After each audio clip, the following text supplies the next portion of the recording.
Hello, everyone. Welcome back to our podcast. I am Ayu. I'm here with my co host.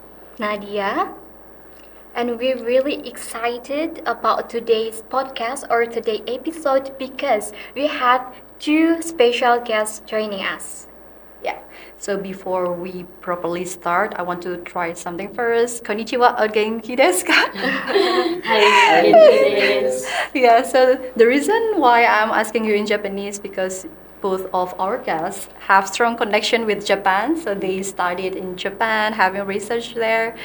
Could you please tell about yourself and maybe your experience and academic background? Proof of please. Okay, Assalamu alaikum and very good morning to all the listeners. Actually, I am first graduated from Bangladesh Agricultural University in 2003. Then I did my master's and I joined in the same university as a lecturer. Then I'm trying to pursuing my PhD in abroad actually. In 2007, I get a chance to admit Kyoto University. That time it was actually 19 in topmost ranking all over the world. Then I graduated in 2011 as a PhD holder, and consecutively I started postdoc with the same university. This is the first background that I have spent actually 6 years in Japan. So I have lots of interesting memories in Japan, at the same time different parts of the world. So maybe one by one I will share during our conversation. Thank you very much. Okay, thank you so much. So, how about you? Okay, Assalamu alaikum wa rahmatullah and konnichiwa, ohayo gozaimasu. Actually, I am living in Japan for about more than 20 years. Wow. So it's about half of my life, a little bit less than half of my life. So I am from Bangladesh and I graduated from urban and rural planning from Khulna University, Bangladesh. And then I started my master's in Asian Institute of Technology, Thailand. There I was for 2 years. And after that, I had job in one of the leading university in Bangladesh, Bangladesh University of Engineering and Technology. And during my job, I took study leave and then I went to Japan for PhD program in Urban Engineering Department, Tokyo University. Then after my PhD, I went back to serve my university as a teacher and I was associate professor there. Then I got postdoctoral fellowship in Japan again and I went back to Japan. And actually, we like Japan so much, my husband, me, and we then plan to be there for as long as we can. And that's why I resigned my job in Bangladesh and started to live in Japan. And my my son and daughter both born there, and we are living there in Japan. And regarding my academic life and professional life, maybe it will be too long conversation. Should I continue? Yes, that's fine. Okay. Then actually my professional life from in Bangladesh part stopped there. And then I started my work most of the time so far in Kyoto University, researcher in different lab. Lab means research unit. Kyoto, Japan has different research unit under different professor. So I worked under different professor. Most of the time it's related to disaster management, community planning, sustainable development, environmental issue related. And now I am working in Ritsumekan University, which is a private university. And actually I am working just as instructor and sometimes doing research together. And in between I am doing this collaboration with Professor Abedin, many research we have together. That's why he's kind of my younger brother. And we have many research collaboration together in many countries. Even I did research in Malaysia and USA together, sustainable city of Malaysia. So I was in Malaysia for 5 months and for 5 months in USA, MIT. So both of them, UTM and MIT. that has joined program in 2017. And that's how I have different research affiliation in USA, Malaysia, Thailand, Japan, Bangladesh. So many countries. So, So how many different- languages did you speak? No, language I can speak only three, but even Japanese not so well, just very survival level. So thank you for listening me. Yeah, we are so happy to have you here. Thank you. Thank you so much for your sharing about your life and academic journey. It's really impressive. That is really amazing academic background. But before we explain further about our main topic, I would like to ask both of you, Professor Abidin and Dr. Arvind. So, what's the first thing that comes into your mind when you heard about Indonesia, and what you felt when you arrived in Indonesia? I want to know about it. Thank you for your nice questions, actually. Uh, Actually, with the Muslim community, especially in Bangladesh, we know that Indonesia is the largest Muslim community in the world. So, from the very beginning of childhood, we know about it. But when I came to Japan, start my career, then I have many Indonesian friends, and I have a strong fascination to visit Indonesia, but still I didn't get the chance. But when I get the chance, I traveled from Bangladesh to Singapore, the Singapore to Jakarta. When my flights landed and I was in the airport, then during the around 11:30, I listened Ajahn. So that's actually touched my heart. Because this is the first time in my life, actually, I listened these types of things. When I was in a academic tour, yes, I went Arabic country, then I listened Ajahn. So this is common, because that part actually not every time in the academic session, but during Hajj and some travel issues. In maybe the transit point, I'm there and moving here and there, I'm listening. But when I come in academic unit, then I listen Ajahn. That's maybe say first touchy moment in my life you heard actually. And the other part is yes, I stayed last 7 days and with full of joy and lots of good memories actually with Indonesian culture, people, their behavior, their food. It's really fascinating me. And if I have the chance again and again, yes, I will plan to visit more and more. And my future thing is like that, yes. We had a collaboration with one another university in Indonesia, and this is the second one. Actually, the Samarang State University. So I will keep a good collaboration with the people or staff of the Samarang State University so that we can continue our research. It's not only for the benefit of the academics, but it's also for the benefit of the Islam as well, so that we can exchange our good ideas, our lessons that we have learned last 20 years, so I can share with the community people, with the people on that they run the government. So that's actually my future plan, that if I had a chance, I will continue the collaboration so that we can share our experience both two countries, and we can also replicate our knowledge to different other Islamic countries. That's all about from the time being. Okay, thank you so much. It's been a pleasure for all of us, right, Miss? Yeah, we're so Yeah. happy Yes. To hear that, hear so about happy. that. What about you, Dr. Parvin? About me, actually, regarding Indonesia, that I should share that when I was in grade 7, we had a story in our textbook, educational textbook. The story was written in my own language, Bangla. It was written about Indonesia and something written related to Indonesian spices and nature of Indonesia. So it was written about the spices of land of spices, land of cinnamon, like Daruchini Dipe Deshe. It means land of cinnamon, island of cinnamon. So from that time, actually, I dreamed to come Indonesia. So after that, it's almost 30-40 years before. But again, Allah has kept it mind. So he listened it, and he had this plan to bring me here, and finally I'm here. And actually, I have many friends, Indonesian friends, when I was in Thailand that time, and even in Japan. At present also, I have many, many Indonesian friends. And one of the faculty member in geography department, we call her April Sun. Aprila from this, Miss Aprilia. Aprilia. yeah, Miss Aprilia. So we call her April Sun.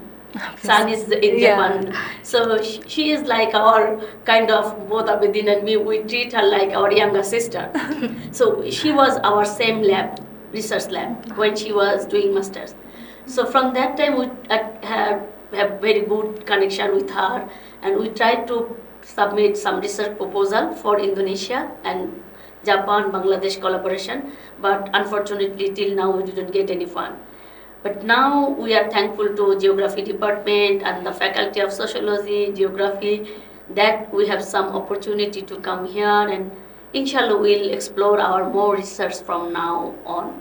And regarding Indonesian feelings, I have very special feelings, like though I am living in Japan for about 20 years, but I'm always trying to keep practicing Islam.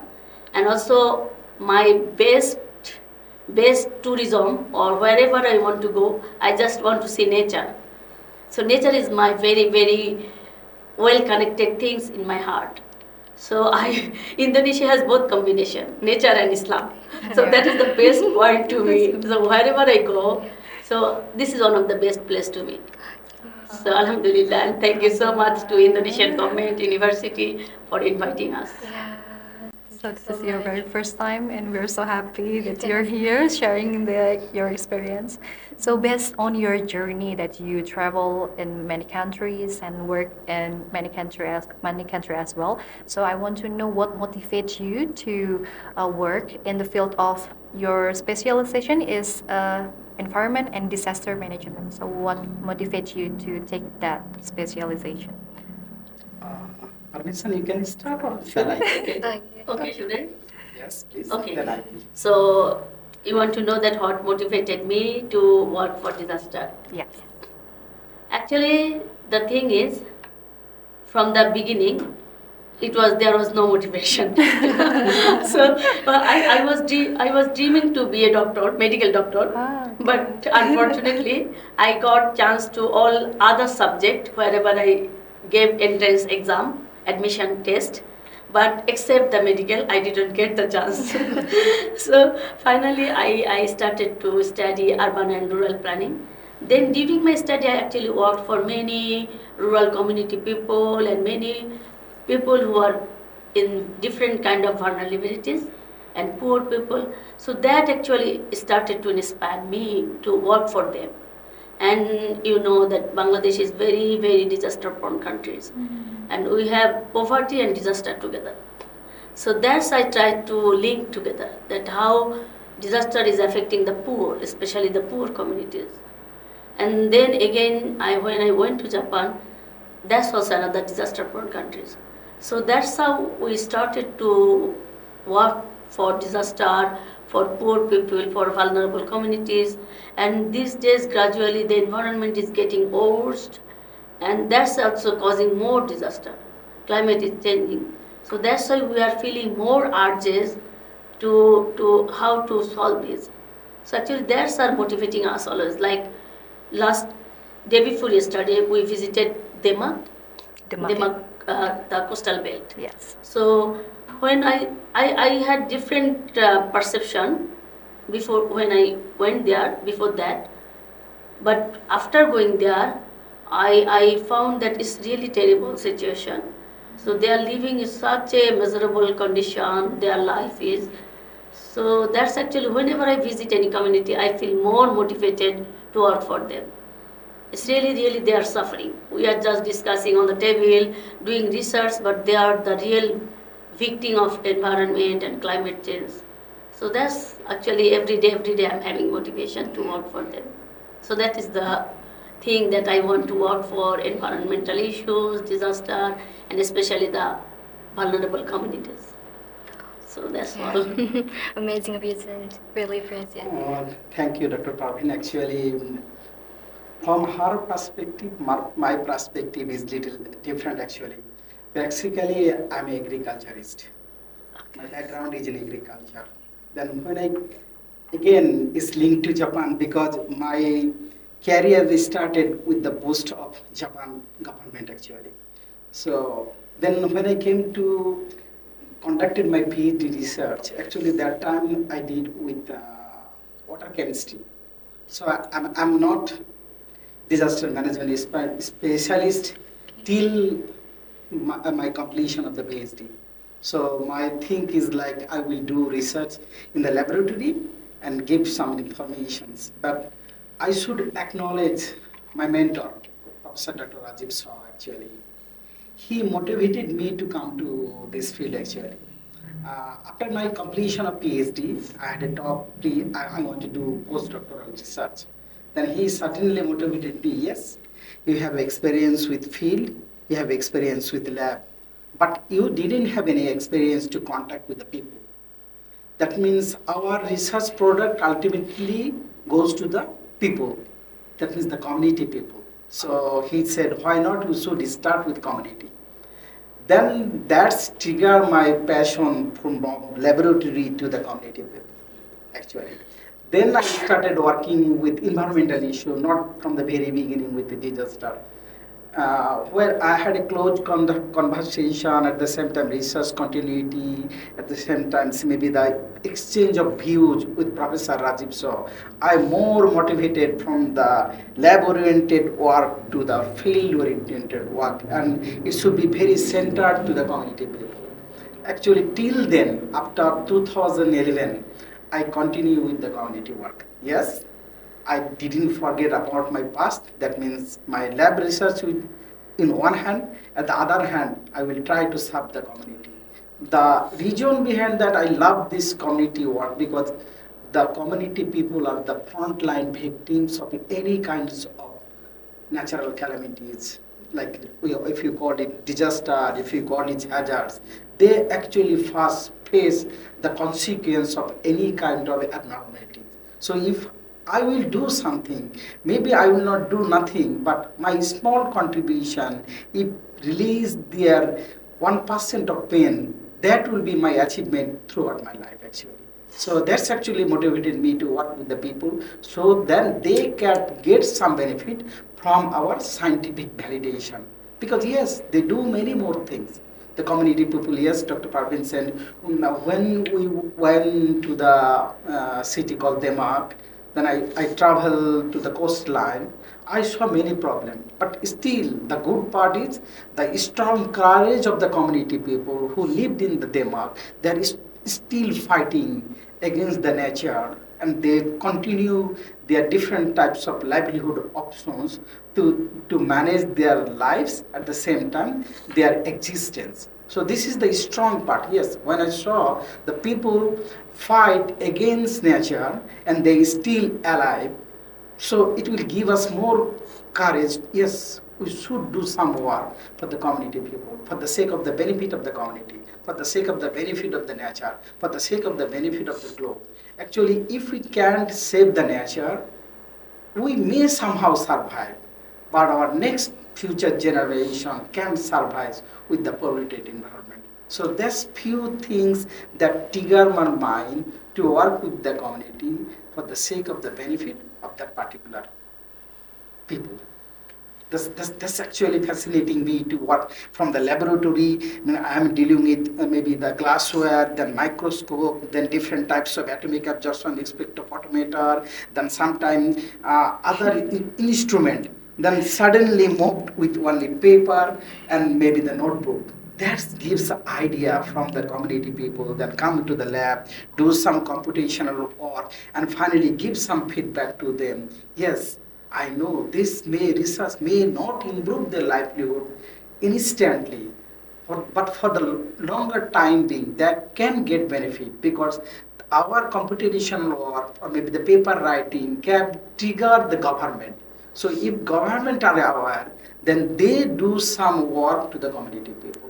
So we may not directly help to the community, but we enhance the connection from the government to the community. Our work may make the bridge or may bond or give some collaboration with two different level, like government is in the top and community is in the between, the bottom layer. So there is a big gap, but our work may bridge from two different groups. So that's actually motivated me to work, and I have a passion. If I am in a good health, definitely I should work for the betterment of the community. Thank you.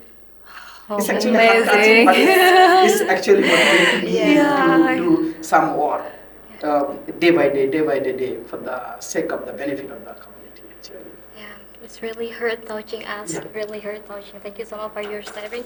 And then talking about community is near about the disaster. So Bangladesh and Indonesia would experience many natural disaster.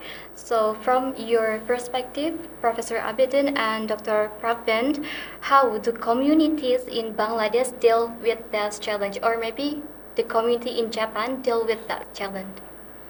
Uh, if I compare with three different countries, both for the community and government in strategy, yes, definitely Japan will be the top, but still Bangladesh and Indonesia not far behind Japan. We are still doing many good initiatives because the community, as I am mentioning, they are the frontline victims, so they already know their own mechanism.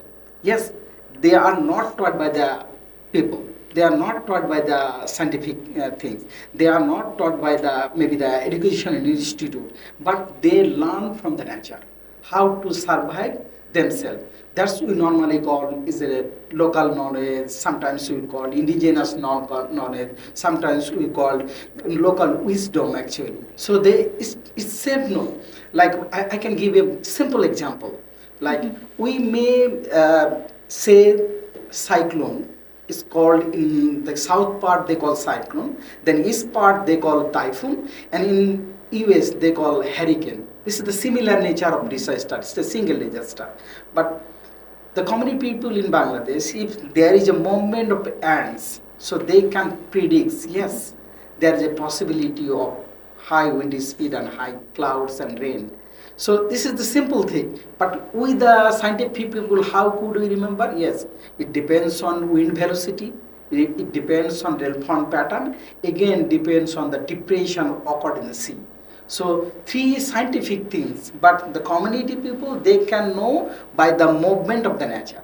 So this is the good part. Yes, always science doesn't give them direct benefit, but nature may give the benefits. So that's why I'm saying yes, Japan is the top level because they have lots of technology, they have lots of innovations, they have lots of scientific intervention. We don't have like Indonesia or Bangladesh, but still we have some scientific things. At the same time, we have knowledge from the nature. So both the combination of scientific things at the same time the environmental knowledge. These two gives again trigger. And one of the classic example that I could mention in Bangladesh, CBDRR, that we call community-based disaster risk reduction. So that are the pioneer in Bangladesh in few cases, especially for the floating garden. If there is a stagnant water or maybe the flood, so floating garden could be example of that particular area to grow normally the different types of fruits or vegetables. And also the CPP, Cyclone Preparedness Program. That's another classic example for the management strategy actually. The volunteers give the information to the community so they may aware about the consequence of any types of disaster and they become the move to the safer place. So this is another classic example. So I may know there is different types of approaches that already adopted by Indonesian government. So yes, we maybe Japan is top, but we are not behind.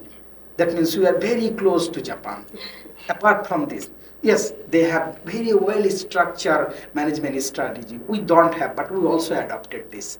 When I search the literature about Bangladesh and Indonesia, because I have good knowledge about Bangladesh, not that much knowledge, in-depth knowledge, but still we are in a good scenario because we are always getting maybe one priority ranking, like normally Indonesia maybe 6 or 7, sometimes the next year Bangladesh 6 or 7 position in disaster risk index actually. So we are in the same scenario, but yes, we still continuing our research, innovation and scientific television. Day by day we upgrading our disaster management strategies. That's I may pursue from the literature, my research, at the same time the lessons from other researchers things that I may deliver right now. This one. Thank you so much. Okay, thank you so much. Really Okay. amazing to open our minds about it. So regarding the question, Yeah. so what about in Bangladesh, Indonesia, and Japan And disaster Japan. management approaches and how I feel the three countries? Actually, I have almost similar feelings, but little bit different with him. Like the things is, we all know that Japan is very much well organized and very developed countries. So definitely they have very developed science and technology to manage disaster. And then Indonesia, then Bangladesh. Maybe we can think like this way. But the another perspective, no matter science, technology, and innovation, no matter development, I feel maybe there are something related with humanity. But I feel my concern is more related to the people or community who are having those science and technology. Because if the people or community are not aware, they are not well educated, then nothing will happen. So that one difference, big difference, I feel always. Because Bangladesh is doing very good, is no doubt. Indonesia is also doing, but I feel that the community and people are not so well obligated to the law on rules and scientific innovation like Japanese people. So that is one of the biggest reason. Because you have the science and technology everything, but people do not follow. So then you cannot do anything. But the best thing in Japan, they follow it. And Yes. like yesterday in my class, day before yesterday maybe I was talking that in Indonesia there are so many earthquake every maybe almost every day. In Japan also same. But Japanese people, they have an evacuation bag. Everybody's house they have evacuation bag. Even when they commute to other city for job, like in Tokyo, every day they commute 1 hour, 1.5 hour. So everybody's bag, like in Indonesian people, in their bag there is just a small prayer mat or small prayer things in the ladies' bag. But in Japan, in their bag, they have some small evacuation bag, like emergency things, wet tissue, small water, some dry food, and something like this, some small torch or like whistle. Many of them they have, and at home they have. But in Indonesia, I asked the student, they do not have anything.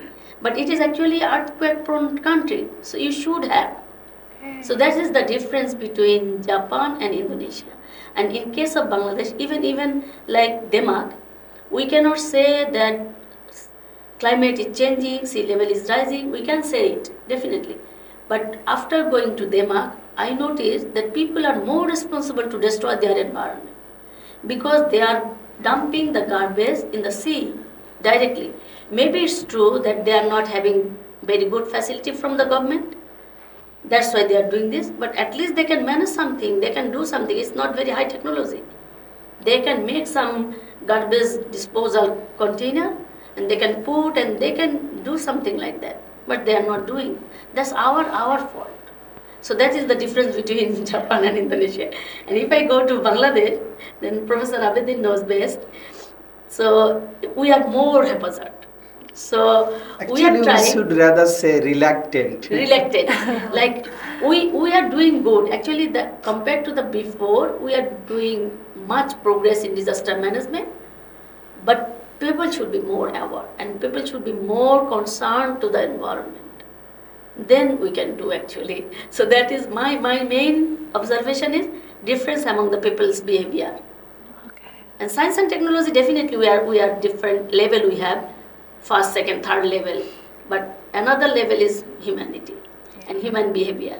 So that's we need to change. And from my this podcast, I want to say that please, from your own individual perspective, don't blame that. Okay, government is not doing this. University is not doing this. You do this Yeah, first. I'm agree with you. You Start should from do it. ourselves. Especially the solid waste. We are throwing anywhere. We are throwing there. So that has very good, very vast impact. You should think that my single small action will have the impact globally. That's we never think. So that we must be. Thank you. Yeah, thank you so much. So I do endorse Dr. Parvin's all the words. But apart from this, I have a very common statement to the students, or even in public lecture. What I said, change yourself first, then you will change your family. If your family will change, then change, it will help to change your society. If your society will change, definitely it will change your region. If your region will change, then definitely your nation will change. If nation will change, then it will help to change the whole globe. So where it should start first, it should for me, maybe you and Dr. Parvin, something like this. So we should change first, and the initiative should comes from myself. Then it will trigger to change the whole globe. Thank you. Yeah, thank you. It's great quotes. So start from ourselves first, and then our family, then move to community. Yes.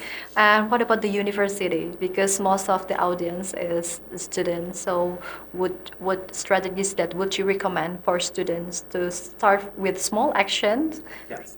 Like if I say this is the common, like think locally but act globally. Globally. Yes, this is the simple things. That means start with fast.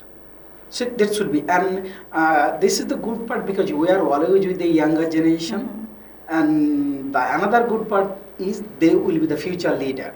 So if it comes from the university students, then they may convince the family first. So if they convince the family, then his or her family again convince the other families because they are well educated. Though they know the new information, they know the new knowledge, so they can actually act as a change maker. Like So for a student example, may act as a change maker. that's an example I can add here. Please. For a student, maybe for the single example I can make, like almost everybody is coming by bike. So at least weekly, 1 or 2 days they can come by cycle, not bike.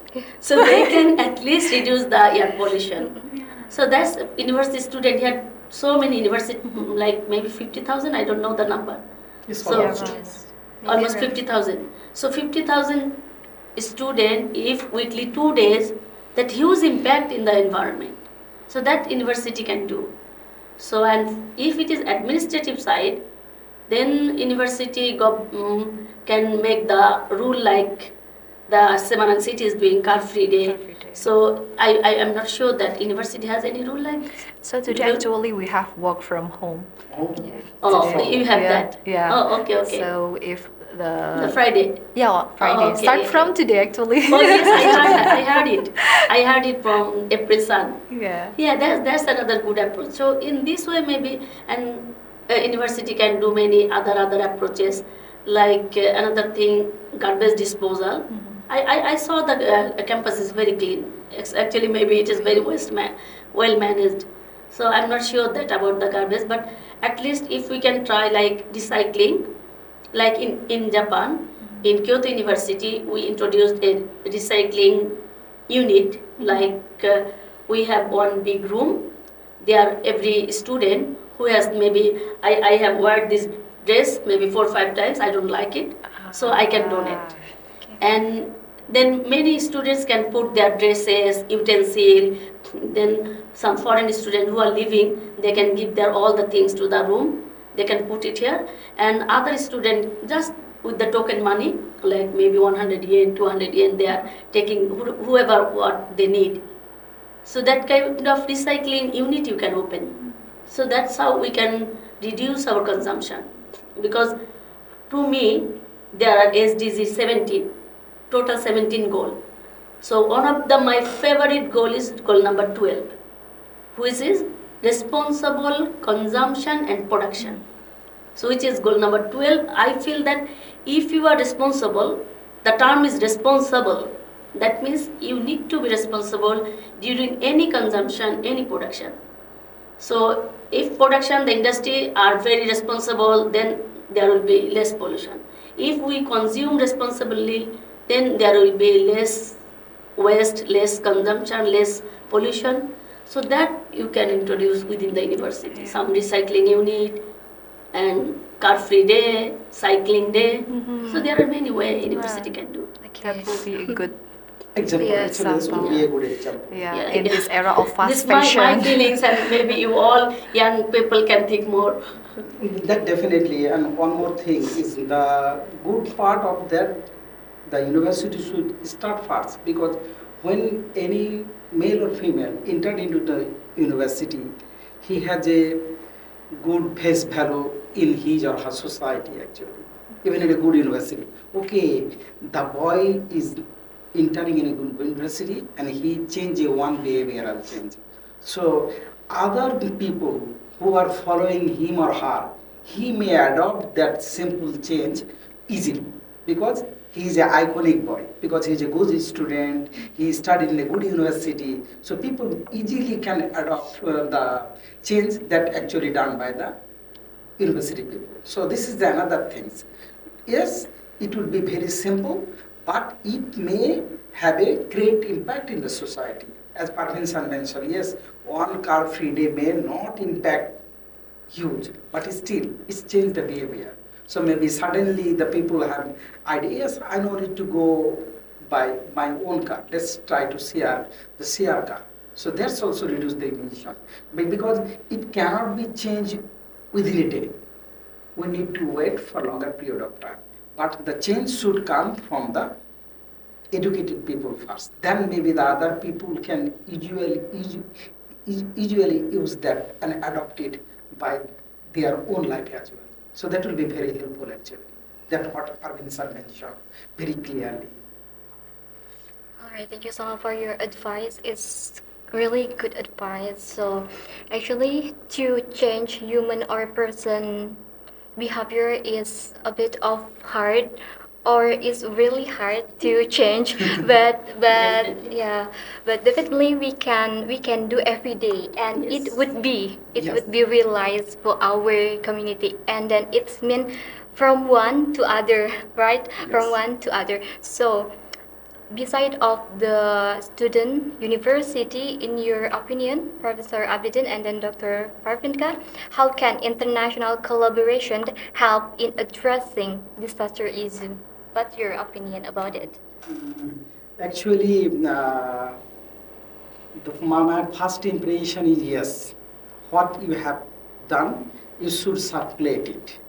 That means it's need global visualization. Like I can give the example very simply. Like I love one girl, but if I didn't say yes, I love you, then she may not understand.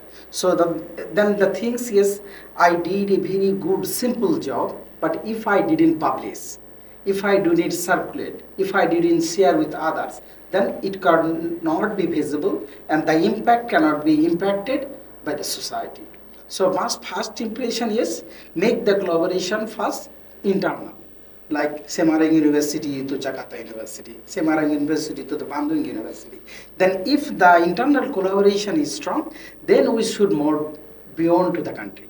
That means yes, we first try to collaborate with our similarity country like Indonesia can contribute with Bangladesh. Bangladesh may contribute to Indonesia. Then Indonesia may contribute to the Vietnam. Then Vietnam may contribute to the same.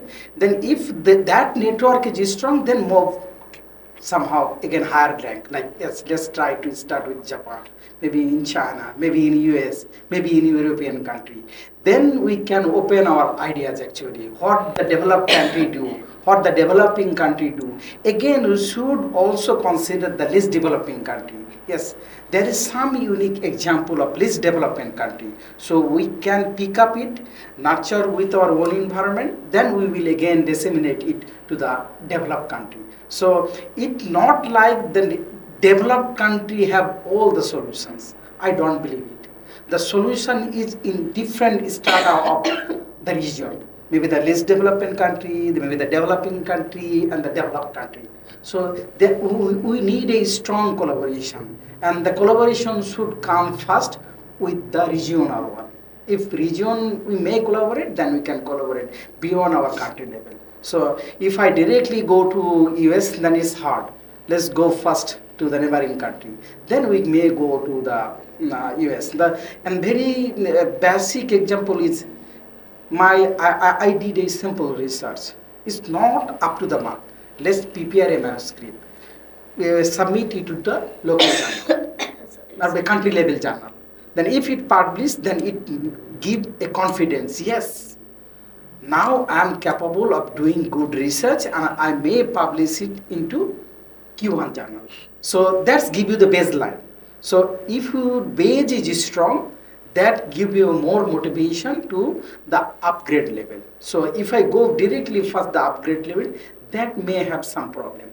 Our Prophet Muhammad sallallahu alaihi wasallam always say, please see the behind first, then you move upward. So if you move upward first, then there is a possibility of fall down. So always see the back, you will get the lessons from the back, strong your base, then see the up. So you can easily see your vision. So I'm not narrowing vision like my vision is to more, do research with NASA and I will go to the space. It's possible, but I need to first strong my base, then I will move another one. And definitely what you mentioned, international collaboration is one of the key component to do good research, good publication, and good visibility of both the institution and the country. So, like me, my university granted me to come here because I need permission. And when I return back and show them, yes, I did this lecture, I did the conversation with different group of people, they gave me this feedback and I try to utilize it in my classes. Then it will be effective and maybe the rector and vice chancellor, yes, you did a good thing and it will be good showcase from my university. You are representing my university to the other country. So it's both the vice versa. Only not for the same country, it gives the praise to the other country as well. That's my understanding, what I think during my last 20 years research. Thank you. Okay, thank you so much. So Maybe Parvin San be more clear actually. She is more experienced than me. No, thank you so much. He has wide experience and he's working so widely all over the world. Now I am trying to reduce my work because I'm mother. So my one of the best or highest priority is family. So that's one reason I don't work. So regarding the question, like how I think about the collaboration. yeah, international Is it my collaboration. perfect understanding? Yes. Okay. So you mean international collaboration or only collaboration? International So collaboration. from my perception, actually collaboration, what Professor Abedin told, needs from very micro level. Maybe collaboration not only university to university, even like sociology department need collaboration with geography. Yes. Geography need collaboration even with the physics. This is global world and now the world is knowledge is connected with every aspect. Like it is not like before. Before we think that sociology only is the social thing. But sociology is connected with the microbiology.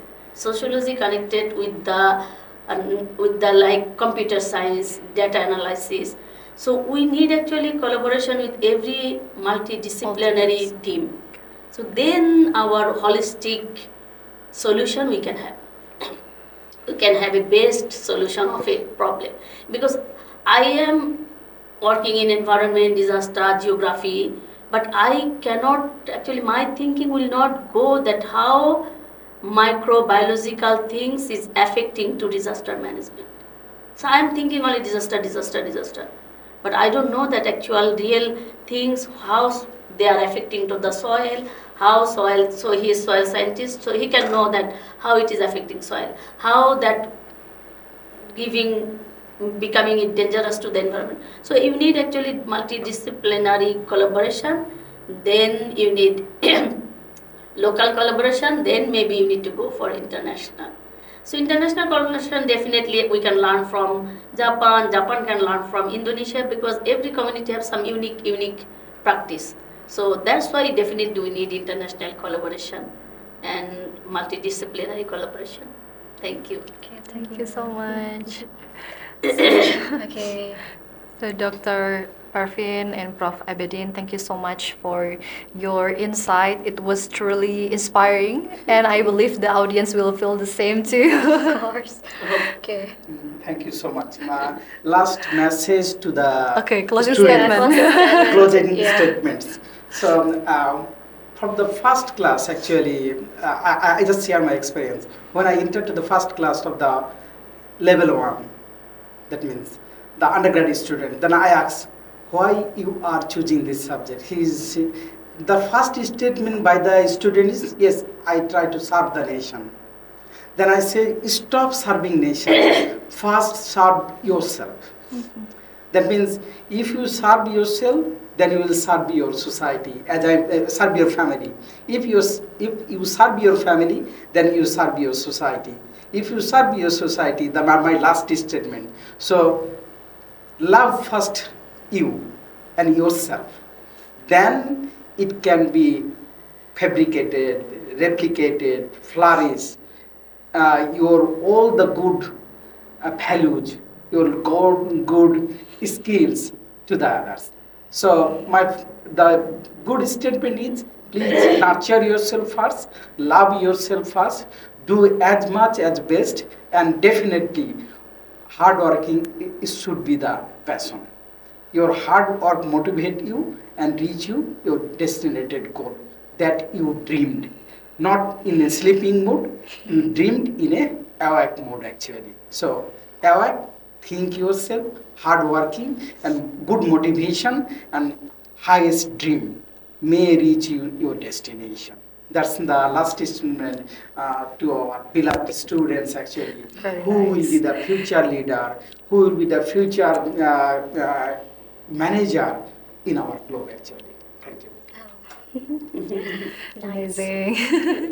Okay, so Dr. Prapanka might be Let's- give a last closing message. statement. Yeah.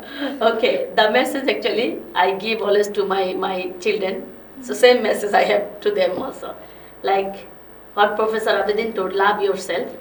So I want to say not love, prepare yourself with love. Like you must need not to think about like what Japan is facing now, individualistic society. They just think about themselves.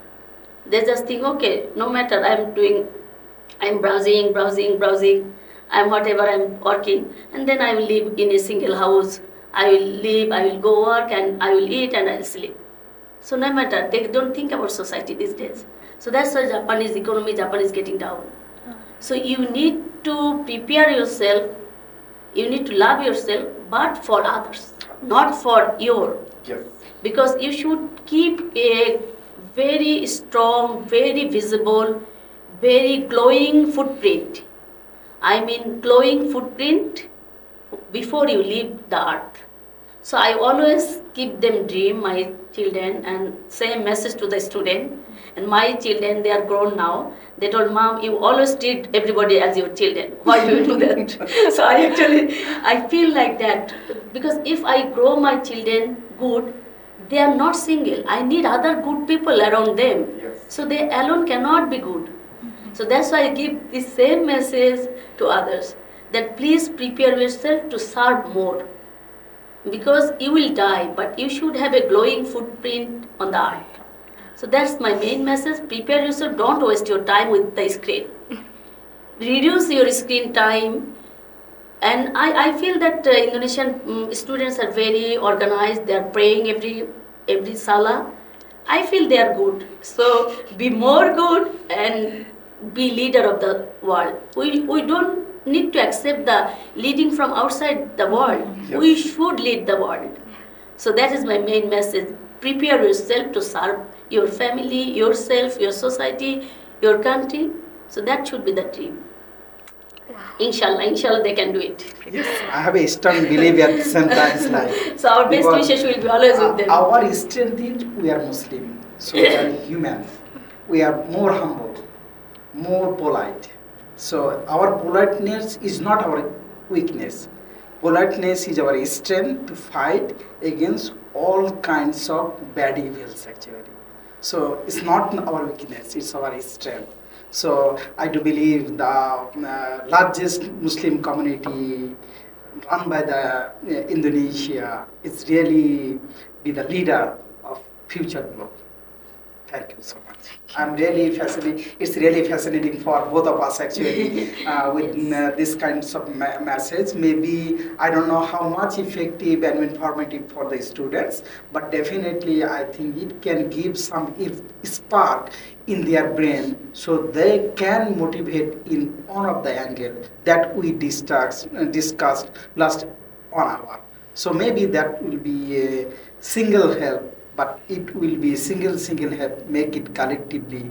That means we always say teamwork is a best work, and it gives more efforts in a more holistic way so that it could get more positive benefit actually.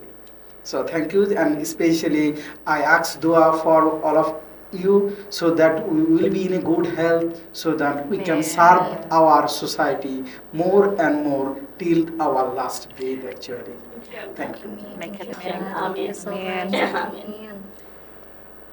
Thank So, you. okay, Thank thank you you. for our Terima session. kasih. Yeah, terima Terima kasih. kasih. Okay, so Arigatou gozaimasu. Once again, thank you so much, Professor Abidin, Dr. Papenka, because can share your insightful knowledge for all of us. It's really meaningful for us. Hope we Thank you so don't much. say any wrong thing, and hope it will helpful. Yeah. And if we say anything wrong, That's please our pardon mistake. us. Please pardon us. Thank you so Okay, much. thank you. Terima kasih. See you in our next episode. Okay, Bye-bye. see